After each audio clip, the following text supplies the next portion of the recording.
Hi guys, welcome back sa YouTube channel ko. So for today, meron tayong integral calculus problem. So this is from engineering mathematics. And sagutan natin mga idol. Pero before that, happy holidays sa mga Lodi Cakes natin and advance happy new year na rin. So medyo warm up lang muna tayo, especially those preparing for board exams. Lalo na dun sa mga tropa pips natin, mga ECE dyan. So ang problem natin is let f of x be a continuous function defined on the closed interval from 0 to 2. If the integral of f of x plus 5 dx from 0 to 2 equals 8 and the integral of f of x dx from 0 to 1 equals 2, then what is the value of the integral or of the definite integral f of x dx from 1 to 2? So kung mapapansin natin mga idol, itong problem na to, yung unang binigay, to be exact, meron siyang constant.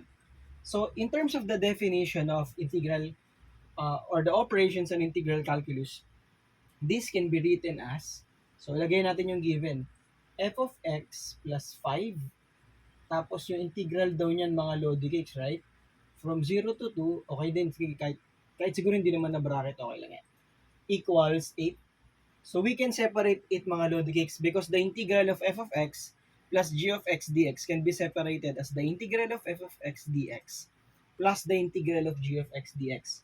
So pwede mo itong i-separate as the integral of f of x dx from 0 to 2 plus the integral of 5 dx from 0 to 2 equals 8. And you can evaluate this easily. Kasi di ba ang integral ng constant, lalagay ka lang ng x. And then, pwede mo na siya i-calculate applying the fundamental theorem of calculus. Pero pwede mo rin naman i-calculator to, mga Lodi Cakes. And this is equal to 10. So this can be written as the integral from 0 to 2 ng f of x dx plus 10 equals 8. Pwedeng ilipat si 10. So you have the integral of f of x dx from 0 to 2 equals negative 2. Nilipat lang ni Sir IG, wag kayo malilito. 8 minus 10, that is equal to negative 2. And ang binigay, the integral of f of x dx from 0 to 1 equals 2. Kaya lang ang hinahanap natin is the integral from 1 to 2. So kailangan alam niyo yung mga properties kapag nag-evaluate tayo ng mga definite integrals and yung mga properties kapag defined siya on a specific interval, close interval to be exact. So let us recall the fundamental theorem of calculus, di ba? Alam natin na ang integral from a to b ng f of x dx that is equivalent to, kapag na-integrate na natin yan, that is f of b, yung malaking f, yan na kasi yung antiderivative niyan, f of a. Kaya lang Sir IJ, ang binigay 0 to 1, 0 to 2. So let us recall na kapag define siya on the closed interval a to c, so that can be written as the integral of f of x dx from a to b plus the integral of f of x dx from b to c. Pakitake na to mga Lodi Cakes ha. That is equal to the integral from a to c ng f of x dx. Okay? Tandaan nyo to mga Lodi Cakes kasi kung hindi nyo maaalala to, medyo magkakaroon kayo ng problema when it comes to evaluating this type. So, ano binigay? 1 to 2, di ba? Tapos ito 0 to 1. So, that means na ito 0 to 1, 1 to 2, para magkaroon tayo ng 0 to 2, which is yung nakuha natin. So, ano na mangyari, Sir IJ?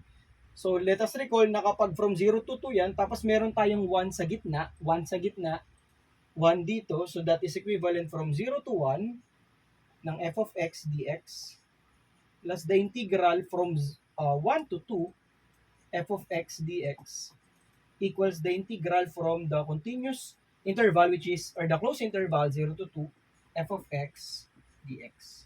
Ano ba value nito mga idol? From 0 to 1, that is 2, di ba? So lagay ko na lang dito sa taas, oh. So this is 2 plus, ito yung hinahanap natin, right? The integral from 1 to 2 ng f of x dx equals, ano yung value ng 0 to 2? That is yung nakuha natin, negative 2. Lipat sa kabila ng 2, negative 2 minus 2, that is equal to negative 4. Kaya ang sagot sa problem na to ay negative 4. That is letter B mga idol. So ano ba yung mga importanteng properties, Sir IJ? Kapag yung constant, naka-integral, so pwede mo siyang evaluate. Tapos the property lies here because it just applies the fundamental theorem of calculus. So from A to B, B to C, so that means that that is continuous on the closed interval A to C, which is this property. and then just evaluate everything, and then makukuha na natin yung pinaka final answer natin.